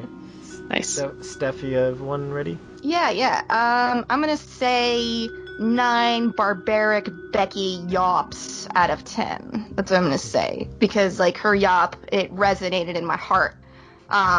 I thought that this episode was a really excellent kind of melding of the sort of mundane exposition of the story itself, of the narrative itself, along with these really jarring, supernatural, surreal, dreamlike elements that really left me questioning the reality of what I was seeing. Of being is what I'm seeing literally what I'm seeing? Is what I'm seeing what the characters are seeing? There were a lot of these questions. And it really, from the very beginning, it filled me with my, Twin Peaks anxiety that I enjoy before every episode of, what's going to happen, what's going on, and there's this kind of, discombobulation that happens. I do think that maybe it was, the reason I go 9 out of 10 is just because I really enjoyed the, a lot of the, quiet moments, whereas I feel like this episode in particular, the last couple of episodes have really picked up the pace in terms of the exposition and the marrying them together, which is really great. But I do think that this particular episode could have used some cool down periods. It kind of moved around really quickly. But at the same time, like, it is nice to have activity. It is nice to have plot things happening. But yeah, that's really my main critique of the situation. And you know what? I know you guys hate the Belushi, but for this character, for this meathead, fucking scumbag, like third-rate gangster, he's perfectly cast. Like, he's like, it's right in his wheelhouse. Saying it's not a stretch? No, it's perfect. It's perfect, and it irritates you as a viewer. Like, it's like he picked him to be irritating, and he's just really successful at it. And I'm just like, good on you, Belushi. You found something good to do. You were just being terrible and frustrating and infantile and clumsy. And so it's like I never thought that I would like enjoy not enjoying him before. So that's kind of funny. But overall, like, that's a really small part of this episode. I was really impressed. I was really impressed with this episode, and it makes me feel excited for the trajectory for the remaining series. Okay. Mel? Belushi actually reminds me of my one of my grandfathers. Like physically, right? Physically, but not how probably. Well, probably also like he was probably also like that. I didn't know him very well because he wasn't very close with us, but he was like, he owned a bar, like he was a philanderer. Like, you poor soul. Yeah. I don't know. Kind of that kind of guy. Anyways. Just thought it was a funny aside. Every time I see him, I just think of my grandfather. Yeah, so this episode, I kind of disagree with, like, Stephanie that we needed, like, a quiet moment in this I figured episode. you would. We've had so many quiet moments in this series that I feel I bet you hate the sweeping, right? Well, I don't know. It's just it went on for too long, you know. Like, I loved that. It was great. Sorry, continue. I interrupted you. Yeah, that's okay. Yeah, I appreciated that we finally got, like, this episode made me feel emotions. And that's not really something that's been so common in the last episodes. So it's either I was angry or frustrated or happy or cheering or whatever. It was Twin Peaks again. It's because there was some drama with characters that you had stakes in. Yeah, exactly. Anyways, I like this episode. Yeah. I would agree that it is the best so far. So, that's not saying much, though, because I've been getting pretty poor ratings, but I'm gonna give it an 8 out of 10, dirty bearded men in a room! Lovely. Alright, straight into feedback. Brad, I sent you a couple voicemails if you could grab them. For sure. And Caitlin, can we use your speed reading skills? Yeah. Oh, I haven't pulled those in ages. Alright. Let's hope they still work. Yeah. Good practice, if anything. Yeah. Okay. Hi, this is my first time writing to you, and I apologize in advance for any spelling errors, weird grammar, or incomprehensible sentences, since English isn't my first language. Swedish is. First of all, I have to say I really enjoy listening to your podcast. I've loved Twin Peaks ever since I was a teenager and started buying all the episodes on VHS cassettes. And I began listening to the Twin Peaks podcast about a year ago and have worked my way through most of the older episodes. Now I'm following it avidly. I'm one of those people who actually really love The Return, and that includes the opening of Episode 3 and all of Episode 8, except for maybe 9 Inch Nails. And I haven't even seen Eraserhead or Inland Empire. I can't say the new series met my expectations, largely because I didn't have any. Instead, it turned out to be as genre and format breaking as last time around. I know you don't agree with me, and I don't agree with a lot of your opinions, but that doesn't diminish how much I enjoy listening to you guys talking about it. I like this guy. Yeah. My peeps. This latest episode was one of my favorites of the series so far, and I guess you maybe actually enjoyed parts of it. It furthered the plot along nicely, and we actually get to see quite a lot of Twin Peaks. The beginning, with the revelation that Miriam is not dead, hooray! And the scene with Becky and Shelley was among the most intense and fast-paced this season has ever been, and I loved it. That Carl Rodd, the more endearing Henry Dean Stanton, has a special whistle for his car and is in direct contact with the police station, which, by the way, seems much more efficient these days, is so great. I also really appreciate the scene with Shelley Briggs, Bobby, and Becky at the diner. It really felt like the old Twin Peaks for a few minutes. Becky is unfortunately really walking in Shelley's footsteps, and my happiness from watching Bobby and Shelley together again was crushed when seeing Shelley together with the other bloke. And what about the girl with the gross gray vomit in the car outside? That's a great alliteration. Gross gray. Yeah. Okay. After the shooting, what's that all about? I also very much enjoy the scenes with the investigation in Buckhorn. The scenes with Albert and Cole are among my favorites in this new season. I know Brad doesn't trust David Lynch, but I really think it's Mark Frost that's the brain behind this plotline. There were some scary... There were some scary moments in these scenes, with a psychedelic tornado and the suit Spectre wreaking havoc on poor Bill Hastings' cranium. He's dead. Or someone say that in Gordon's voice for me. He's dead. Nice. The scene at the Twin Peaks police station with Truman and Hawk felt as an homage to the Owl Cave in the original series. Do you think the part of Sheriff Truman originally simply was written for Michael Onking, and when he dropped, they simply made some cosmetic changes to the script? Yeah, I think so. And we got another appearance from Catherine Coulson. I really didn't think there would be one. I fear this is the last we see of her, though. People say that every time. Yeah. Viewed for what they are, I actually enjoyed the Dougie scenes in this episode, and I thought the Mitchum brothers were pretty funny this time around. There seems to be a bit more of Cooper coming through, but I would still like to see him come back for real. He's always been my favorite character in the original, maybe even my favorite TV character in general, and the beautiful piano piece by Angelo seemed to stir something in him in the final scene. Or was it the cherry pie? It wasn't by Angelo. No, it was by Angelo. Was it? I thought it was Just didn't play it. He just didn't play it on the screen. I thought it was like, because I saw like some other piano pieces like at the end, like credited by Krzysztof Pedarowski or whatever. Maybe. I don't know. So, I was just listening to other podcasts, and they were like, "That was Angelo in the scene," and I'm like, "No, it wasn't." Okay, a final note. Alicia Witt as Kirsten Hayward was mentioned in the end credits, but I didn't see her. Did you? Yep. And this turned out to be an extremely long email, but on the other hand, it's my first time writing to you, so I hope you bear with me. All the best, Daniel Müller, Stockholm, Sweden. Thank you. Also unacceptable. Shorter next time. Alright. Mel, do you want to read this one? yes. Hello, TPP. I found the latest part of Twin Peaks The Return to be the most action-packed. What with Shelley's hood ride, Becky's freak-out, the punk-ass little kid's gunplay, Bill Hastings losing his head, and Gordon Cole having some kind of out-of-body experience. I'm sure I'm missing something else action-oriented. Shelley ending up with yet another drug-dealing psychopath kinda pissed me off, especially since she ran right into Red's arms, right after lecturing her daughter about how being with a drug dealer is bad. I'm trying, somewhat unsuccessfully, not to judge her too harshly though, as we still don't know the whole story, and I don't want to indulge in any sexist finger-wagging. The gross zombie kid in the passenger seat reminded me of The Walking Dead, despite the fact that I've never seen an episode of that show. Believe it or not, I think this was the first time where I thought to myself, really? We have to have another bizarre, unexplained, creepy monster element into the show?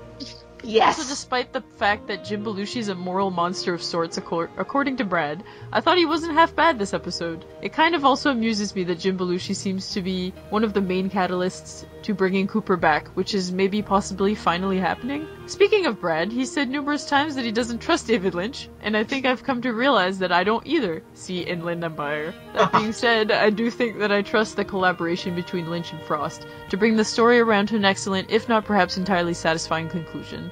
Then again, Frost was one of the writers responsible for turning Bob into a supernatural dentist in the original script of episode 29, from what I've heard. Supernatural dentist? What? So who knows? Then again, Lynch and Frost together resulted in episode 29 being one of the series' bests. No dentist, though. I thought part 11 was one of the best of the new season, and I hope you all are maybe seeing a little light at the end of the tunnel. Thanks for keeping us all entertained and enlightened with your reaction to each part. Mike Dixon. Thanks, Mike. Thanks. Do we want to play one of those audio feedbacks? Sure. Oh, crap. Hold up. Sorry. Gotta turn the Bluetooth off. Hey guys, this is Chris. This episode was pretty good, right? Like, it's not just me. It's definitely been the most plot-heavy episode that we've seen so far. This whole series has just been a big fucking waste of time, I think. Lynch and Frost, why did you even bother coming back? You made all this big hubbub about coming back, and you gave us nothing week after week after week. Finally, though, I got my Shelley and Bobby scene. I was so looking forward to seeing those two lovebirds back together, and they're not lovebirds anymore, but whatever. I get happy every time I see Bobby because, well, A, he's handsome as fuck, and also, though, because he's a good guy. Yeah. So awesome. The only other thing I'll say about this one, I was First of all, did you guys think that the kid was going to get hit by a car in the beginning? I was so sure that we were going to see another kid get creamed by a car. Something I hated about this episode was I was going ape shit with that car horn and the screaming fat lady. I hate noise, and obviously Lynch loves noise. I wanted to break the TV, but plot-wise, this is the best we've seen. Still might be possible for them to right the ship, but I think Dale Cooper's going to have the same role in Twin Peaks that Luke Skywalker had in The Force Awakens. I'm just getting ready for that. I don't know where we're going. I kind of do. I saw a leaked photo from the set that might turn out to be a huge spoiler. Anyway, we'll find out later. Who is that? Who is that person? That was Chris, I believe. Chris. Yeah? Fuck you, Chris. Oh my goodness. Hey, it's just opinions, man. I'm channeling my inner Diane for that. Oh, okay. All right. So here's one from Ryan. Do you want to read it, Brad? Sure. Hello, Peekers. I apologize for not providing feedback last week. I will accept your apology. I was simply too upset at episode 10 to write anything down. Not episode 8 upset, but close. Ooh, really? As for episode 11, there's a lot of numbers being thrown around right now. Like episode 10, not episode 8. Okay. As for episode 11, there was plenty to love and a lot to hate. I don't think it is a coincidence that the stuff happening in Twin Peaks is compelling and keeps my interest. It's unfortunate that we see so little of it. Agreed. Of course, I want to see veterans like Dr. Jacoby, Mike, Hawk, and Nadine, but I also want to know more about Richard, Becky, Steven, Gersten, Miriam, and even Chad. I can't say the same about characters not in Twin Peaks. I love Naomi Watts, but care little about Janie E., Sonny Jim, and the Mitchum brothers, Diane, and especially Tammy. I absolutely love the Twin Peaks stuff. Shelley flying off the hood of the car, crazy Becky, shots fired at the Double R, Miriam crawling out of the ditch. It was great. Then we have Dougie, the one-armed man instructing Coop to buy a cherry pie, and the Mitchum brothers. Useless stuff. Before I conclude, can we discuss the uselessness of Frank Truman? No reason for him to be in the show. Hawk should have been sheriff, and Bobby, who proved himself to be capable in episode 11, should have been deputy chief. That would be my dream. I have finally accepted Brown's likely correct hypothesis from the last episode that there will be no denouement. It's too late. There's much to do and not enough time to do it. Many things have been started so far, will not be resolved. I have a feeling that there will be another screensaver episode coming up too. Maybe episode 16. Shut your filthy fucking mouth. There's another number though. I think those are your lucky numbers. No more screensavers. My only curiosity is what will be left unfinished or simply thrown together last minute. All of it. Becky and Steven issues, Richard killing the kid, Philip Jeffries, that weird contraption in Buenos Aires. I forgot. I keep forgetting about that thing. Yeah. The Woodsman, the Zone, Audrey, Big Ed. Oh, please not Big Ed. Please just let us have Big Ed. James, Shelley, and Red. Harry Truman's illness. Annie, Wally Brando's road trip. Just give me an episode that's Big Ed and Wally Brando, and I'll be fine. Like, fuck the rest of the show. Give me all screensavers from here on out. Just give me that one episode. And Andy and Lucy's chair decisions. Oh, and whether we will get to see Cooper at some point before the final credits. Don't count on it. Until next time! Exclamation point. Thank you. Can I say one thing in response to that feedback? We should say who that was from, though. Did we Yeah, say? who was it? That was Ryan. Yeah, thank you, Ryan. we happened to forget your name for a minute. Right. I want to say one thing. To Ryan. I want to say that just like the largest accomplishment of Frank Truman's namesake, this new season is a new deal. What do you mean by that? Frank Delano Roosevelt, baby! Oh, okay. Okay. All right. I got you. That was in the Secret History of Twin Peaks. All right. Here's one from Tony. Hi guys, love that I found your podcast a few years ago and have now rediscovered it as we are all being treated to this wacky new Twin Peaks. I like your show because it's more critical and less fawning than some I've heard. Like you guys, I'm having fun with it, but I'm also aware of the problems with this new show. I'm tired of hearing this defense of the show being a long movie, which translates for most sycophant Peaks fans as something like, you can't judge this until it's finished. I say no. This has to be judged as a series. It's still delivered in basically hour-long weekly chunks. If you want to have it judged as a feature, release it in cinemas, and for God's sake, cut it down to 6 or 7 hours. I might be in the minority, but I hate Laura Dern's take on Diane. Most detestable character on the show since Laura Palmer. Yes, I said it. Laura is fine as a murder victim, but when you get to know her through Firewalk with Me and The Secret Diary, she's just a spiteful little head case. Sexist. Words. Ditto for Diane. Also not too fussy about these cameos we're getting. I don't mind Tim Roth, but his one scene thus far was underwhelming. He's admittedly a paycheck casher and only works when he absolutely has to. Well, now that I've torn the show apart, I will say that Part 11 was one of the best chapters. Love the Mitchum brothers. They are making the Dougie Jones, Forrest Gump crap bearable. If you guys aren't fans of Belushi, you need to see Retroactive and Wild Palms. Very fun genre stuff. I don't care what actors say or do off screen. Of course, they're all assholes. It's Hollywood. No, they're not all assholes. When we say things like that, we excuse bad behavior. Hold people to higher standards. Ashley Judd is a freaking nut, too, and she's absolute hell to work with. None of them have halos. Please don't nominate Kyle for this. I keep hearing buzz about Anemone. He has almost no dialogue as Dougie, and he's just not scary as a villain. Too much of a nice guy in real life. But like one of your hosts has said, there's no convincing real people this year. Hope Harry S. arrives to save the day. I'm still optimistic. They keep mentioning him. Why? Why? I don't know if you necessarily need to be, like, speaking to win an award for acting, because, I mean, acting is also body language. That's true. He's doing a good performance. Yeah. I just have no use for it. Also, Audrey should be dead. I can't accept anything else. I'd also love a scene where Hawk hangs up on the log lady, shakes his head, and pulls an Albert. What a fruitcake. that would be genius. But awful. Yeah. He's dying. Yeah, you can't do that. Yeah.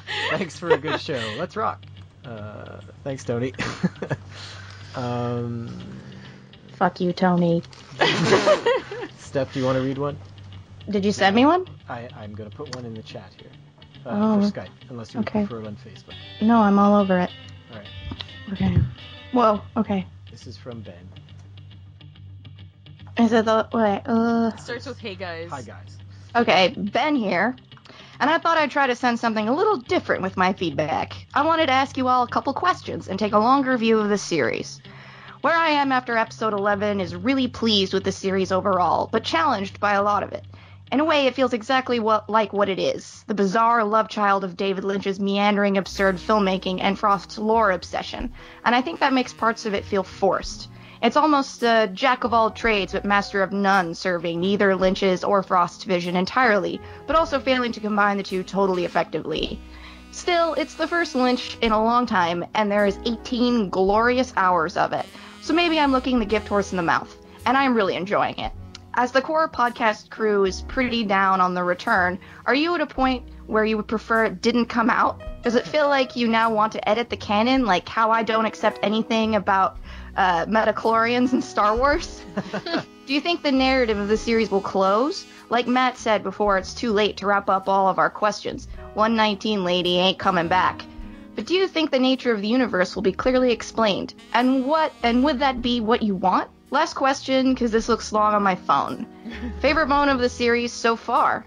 Okay, well, just to close out, seriously, fuck the haters. I was with you guys since about season 2, have listened to everything before and after that. You provided me with tons of hours of entertainment and helped me go back to a series I had watched about 10 times already. You read your fans' feedback, involve them in your show, and really, you're all the best. It bums me out to think these basement dwellers are downvoting you on iTunes. Just know you've made one 35-year-old man very happy. Thumbs up. Thanks. Ben, you're good peeps. Good peeps, Ben. Yeah. Do we want to get to his questions? We What was the yeah. first one? should. Yeah. Yeah, the first one. Would you prefer it didn't come out at all? I think for me it's a little too early to say that. It could still come around at the end.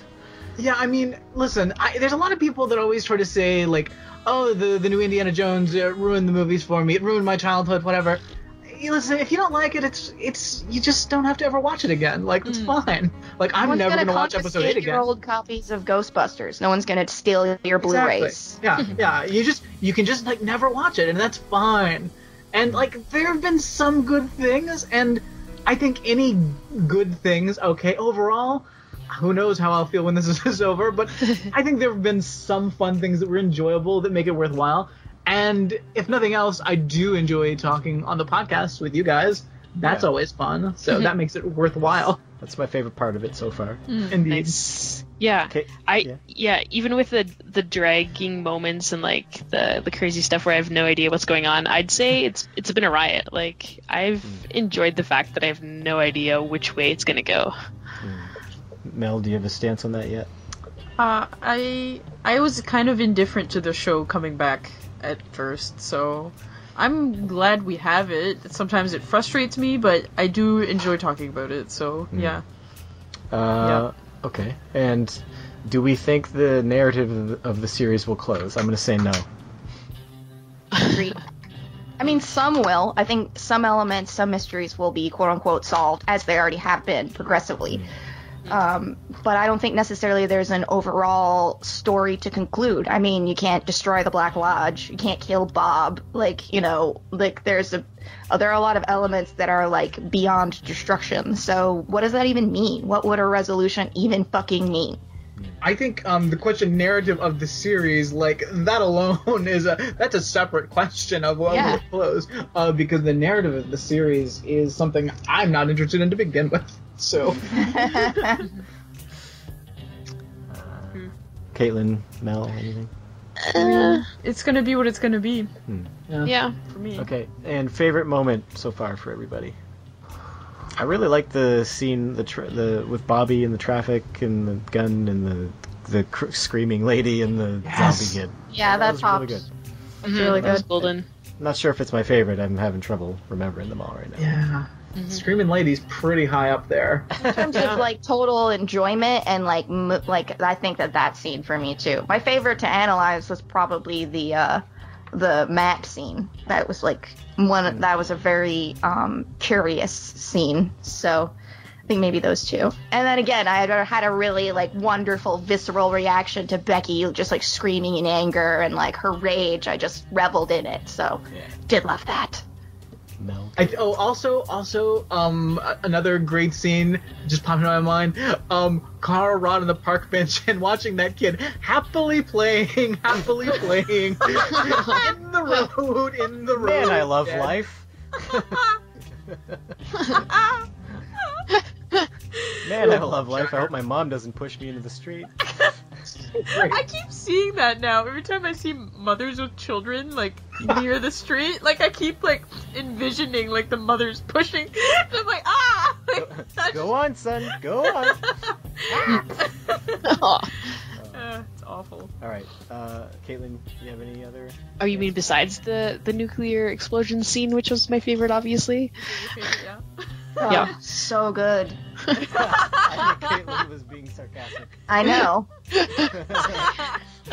No, I'm seriously though, confident. like that scene, when I was watching it, it was like the most baffling yet just perfect moment because I'm like, what the hell is going on? And yeah, anyways. Like your Somebody sunk it up with some Pink Floyd. My man put that on. That was pretty cool. I can see that being a thing somebody can do. Fucking hippies. Yeah. Just kidding. It's not just hippies. Here's one from a Herald. Volunteer to read it? I can. I know Caitlin likes to read. Hey. Yes, I like to read words. Okay. I'm sorry to hear that you guys are having a completely different experience watching The Return than I am, because I am loving this series. The original series reflected the nighttime soaps of the time. This new series reflects cable shows like Mad Men and The Sopranos, where a storyline may not be resolved for weeks, or for that matter, ever get resolved, just left dangling for the audience to decide for themselves. Also, today's audiences crowdsource through podcasts, recaps, and Reddit, so that it is very hard to create a show that will continue to surprise you over the course of 18 episodes. If any of you saw the second season of Mr. Robot... I haven't yet. Please no spoilers. Okay. You saw what happens when the audience figures out your mystery about 7 episodes before it is officially revealed. You get frustrated and annoyed when the show drags out its big reveal. Frost and Lynch have avoided that, and in a good way. No one seems to be ahead of the storyline on Twin Peaks. Well, we agree on that one. Yeah. Definitely. I was worried when they casted that Jim Belushi because I associate him with schlock work and somehow always mugging before the cameras at every big Chicago sporting event as if he's a beloved Chicago icon, along with deep dish pizza and the 2 lion statues that guard the Art Institute. But I think he and Amy Shields are just killing it in these last 2 episodes. I loved his slow burn reaction as he grew impatient waiting for Candy to bring Anthony up to his office last week, and his reaction to finding the check in Dougie's pocket. And I love everything Candy. It feels like Candy, Mandy, and Sandy are all on the same wavelength as Dougie. I'm wondering if there's some connection. They have more mental faculties than Dougie, though. Do they? Well, different. They have different faculties. They can form a sentence and present new information. It just takes some time. Yeah, there's just like this time delay. They ain't detectives. I imagine that when Carl Rod isn't busy playing guitar or sitting on park benches, he gets driven around the town in the back of his minibus, patrolling the city, looking out for jaywalkers, 3-card Monte dealers, and loiterers, while enjoying good smoke and a cup of Good Morning America. I am thinking that the dates the Major gave means that the lodge is about to open up again, and that it is the cause of some of the strange things that are going on, such as the young person vomiting in the car, the boy shooting off a gun, and maybe even some of the craziness that is going on with Stephen and Becky. I think this series is going to end with a woodsman asking Diane if she has a light, and she'll say, "Damn straight I do." There will be peace and happiness in the world. They'll all be holding hands, the woodsman and Diane, and... I accept this ending. I accept. Who did this? Who did this feedback? The Herald? Harold, yeah. Harold, you're my kind of Harold. What if Because Diane Harold is a cloaked Smith out- sucks. You're a cool Harold. What if Diane is a cloaked out secret woodsman? Yeah. She's She's just like- gonna... Yeah. She's trying to blend in with that wig, and she thought it'll be perfect. But Exactly. She's gonna You wipe take off the wig and it's a straight up Scooby-Doo situation. Yes. I really want a Scooby-Doo element in this new series, I confess. I really feel like we need it, especially with Carl's mystery machine and everything. I feel like there have been a lot of Scooby-Doo moments. Well, Shaggy got his head crushed in this episode. For real. Shit's getting real now. Yeah. Brad, you want to play that last voicemail? Sure. And then we've got one more feedback to read. Alright. This is from Evan. Okay, fuck Glenn, fuck Claire, and fuck all of you, except maybe the guest. Unless the guest is Tammy. Even if not, fuck you, Tammy. Welcome to another episode of Twin Peaks, where people sit around explaining things and then nothing happens. The exposition is definitely my least favorite thing. We get a lot of scenes of people just sitting around explaining things to each other that we don't need. It gets a little awkward. I did not like to see Bobby Briggs having the worst day of his life. I really feel like Bobby settled down for Shelley, and now she has left him for someone who is like Bobby used to be. So he needs to get that industrious tip going again. That fucking woman in the car gave me a panic attack. There's no excuse for that. It's not entertaining. It's just loud and annoying. I'm a very sensitive person. 2 minutes of loud cereal eating. I'll take an entire episode of someone sweeping peanuts over 2 minutes of Robert Nepper loudly eating cereal. It was gross. It was another panic attack. This is the panic attack episode. This is the episode where apparently David Lynch reached into my brain and knew exactly how to destroy me. Things that I did like. I liked Carl's warp whistle. I like Carl, just in general. I also liked his low-rent James Bond car, which goes kind of nicely with Truman's Bond villain desk. I don't know if I like this or not. I have a note here. Gersten Hayward, human Easter egg. I didn't see her the first time. I had to ask Matt, and then I had to go back and look. Not a good episode for me. And I noticed the piano player at the end plays the song, and it cuts, right before he gets to the last note, which I think is kind of a metaphor for the series as a whole right now. You're seeing this thing, you maybe feel one way or the other about it, and then just when you're about to get maybe some resolution, I don't know what I'm watching anymore. Just when you're about to get something, it cuts. And you wouldn't do that. Like, I wouldn't cut this before I got to the... Well done, sir. Nicely done. Emmy for you. What were you gonna say? He did all the talking, though. Wait, I was gonna say something. You just heard a voicemail from Evan. Yeah. Aww. Okay, what were you gonna say about Fuck it? that asshole. Oh. That's what you were gonna say? I was gonna say something, but my mind's drawing a We'll blank. see if it comes Whatever. back. Yeah, we'll Well, see if it comes back. Brad reads Matt's email. Sure. Sure. Hello, Twin Peaks podcast. How are you today? Just kidding. We're not still doing that. Glad. Miriam is alive. How? Not that I care, because she is a non-character in a non-plot. David Lynch decided the best use of Peggy Lipton was to park her in a booth in the Double R, silently doing endless amounts of paperwork. She also gets to give concerned looks from time to time. Don't forget that. I was frightened for Shelley. I thought she was going to get flung from the car, or pinned by the car, or perhaps some other awful thing would kill her or paralyze her. Fortunately, she was gently tossed to the grass, rescued by Carl and his magic whistle. God, I love that whistle. It's so great. Becky is cray-cray. Steven makes her that way because he's so fucking desirable. All the ladies be hitting that. Even Alicia Witt be hitting that. He's the worst. When Bobby joins Shelley and Becky at the diner, we get a huge bit of information. It turns out, after Shelley gave birth to Gordon Cole's daughter, yes, Bobby became some kind of parental figure for Becky. Maybe he even adopted her. This confirms that Bobby Briggs is the best human. Agreed. An excellent scene overall, great performances and characters conversing with each other, speaking how real people speak, not in David Lynch riddle speak. My favorite scene of the episode. I don't know what exactly occurred with the creepy kid and the gun, but I was suddenly afraid for Norma. David Lynch granted her permission to leave her booth so she could stand silently behind the counter, and I thought for sure we were going to cut away from the family outside to inside the Double R, and we would see Norma bleeding out on the floor. Oh, no. Oh, I'm relieved this did not happen. Cynical. We would have been denied more great Norma moments, like the time she said, or when she... I do love that she does have a plan in place, though, if there's shots fired. It's like, Yes, Toad, cut the turn the light, lights. everybody down. I know, she was well prepared. This, Like- yeah. Like, she's like- always ready. I love it. Yes. What took Bobby... She's been the victim of a drive-by before. Of course. What took Bobby so long to yell at the woman to stop honking her goddamn horn? What did that fucking monster think she was accomplishing with that nonsense? She had to get home! I love her so much. Then a young girl sits upright with arms outstretched, vomits on herself, and Bobby seems disgusted, but not overly so. Reactions of characters on Twin Peaks are often out of proportion to a real human's.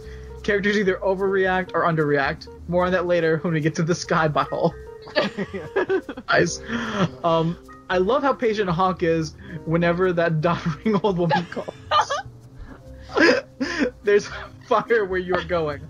Awesome. Thanks for the insight as always, Margaret. Soup's helpful. Jesse doesn't know how to read a room. Nobody is in the mood to see your new car, you idiot. They really hired some winners at that sheriff's station. The average IQ of that building skews very low. This may explain why there's so much crime in Twin Peaks. Yeah, I just to jump back on that a second, because that's like late at night. Apparently, no one's gotten in touch with him about Miriam yet. I know, yeah. So, They gave up looking for a guy whose truck ran over the kid. yeah. I think Sheriff Truman is distracted by like all these. He's got all these admirers just like keep coming Yeah. in, distracting him. You know, like hey, like Sheriff Truman, I just want to show you this one thing, like please, like that must be that. Everybody's trying to get FaceTime with Truman. Hawk is doing all these mystical investigations, and he's the only one doing work anymore. And that's not getting you anywhere. No. He's getting distracted by chairs. Love it. Gordon Cole looks inside his sky butthole and sees the ashen hobo staring back. Then one of the hobos straight up kills Matthew Lillard in grotesque fashion. Nobody blinks. Diane saw the weirdo skulking around, but didn't say anything. Why not? Initially, all of our FBI characters appeared totally nonplussed by everything that was happening, but later Diane seems affected because she asked permission to smoke instead of doing whatever the fuck she wanted. I don't understand her at all, except maybe she knows more than she's letting on. I think Clearly. she just wanted to smoke when she got caught reading the serial number. Yeah. Change topic. Yeah, she was just like, oh shit. Like, yeah, I don't think she was bothered by the murder. No. I'm sure this has been mentioned plenty on the podcast already, but the footage of Dougie leaving Las Vegas was poorly edited. We see him go past Excalibur with the Luxor and Mandalay Bay ahead, so he's leaving the strip, headed into the desert. That makes sense, but then a rear view shot going past the Mirage with Treasure Island in the background. If the car was headed south... Oh boy, here we go. Guys, pluck your mouse. If the car was headed south past Excalibur, it's already about 1.5 miles past the Mirage. A better rear view shot would have been New York, and MGM Grand. Again, I'm sure this has already been discussed to death, so apologies for repeating. Wonderful. No. Love it. I was momentarily in agreement with Jim Belushi. Shut your filthy mouth. I was momentarily in agreement with Jim Belushi. I also hate Dougie. Okay, alright. Then Dougie produced a cherry pie, and now Jim Belushi loves Dougie. I still don't love Dougie. Next episode, Dougie and Candy will attempt to carry on a conversation, and I will want to crawl out of my skin. I kind of want to see that. Like, I want to see the two of them just, like, in an elevator, and Candy ask about the weather, and it just goes on from there. It'd be interesting. I don't really want that, please. I hope I don't want to like do The Secret or something and put that into the world because that's not a thing. But still, like, oh, please don't let that happen. This was actually a pretty solid episode for Twin Peaks: The Return. I mean, compared to other television shows, it's still an amateurish hodgepodge. About to get good though. Just hold tight! Exclamation point. Well, thanks. Thanks everyone for the feedback, and we gotta get out of here. Steph, do you have anything you'd like to plug? Thanks for joining us. Oh, thank you for having me. It's really delightful. You guys are a joy to chat with about the old Twin Peaks. I don't necessarily have anything to plug. You can check out my website, stephanieed.com, or you can check me out on Twitter at RangerBagel. I'm a novelist. I have 2 private detective mysteries out. The Gantz and Grace mysteries, San Francisco noir 1940s. Yeah, there's 2 of them, Clear Case and The Halyard Hitch. So you can find out more about that either at my Twitter or at my website. But yeah, so check that shit out if you like mysteries. I solve mine. For now. So prepare yourselves. But yeah, again, thank you so much for having me. It's been a real delight. I've enjoyed it quite a lot. Cool. And Brad, you got anything? Yeah, you can hear me with Tammy and Claire talking about Quantum Leap and the fashions therein on Calvici Fashion Cast. It's good times, as always. Also, you can hear me on the Ramjack podcast. We just finished out Christmas in July. We watched the worst Christmas special I've ever seen. It'll be the next episode coming out. It was Timmy's Gift, a special moment Christmas. That was about the shoe for his mom or whatever? No, Oh. it's a baby angel. It's okay. like a nativity bullshit with Dom DeLuise playing a pig and Don Knotts playing a squirrel, and it's completely incoherent and nothing really happens. So check that out. It's fun times. Yeah, sounds like it. All right. Well, thanks everyone, and see you next time. Merry Christmas.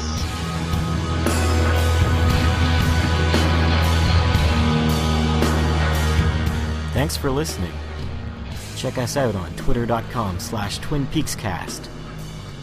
Search for the Twin Peaks Podcast group on Facebook, and visit us on twinpeakspodcast.blogspot.com.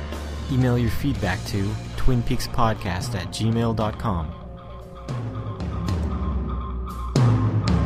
Yeah.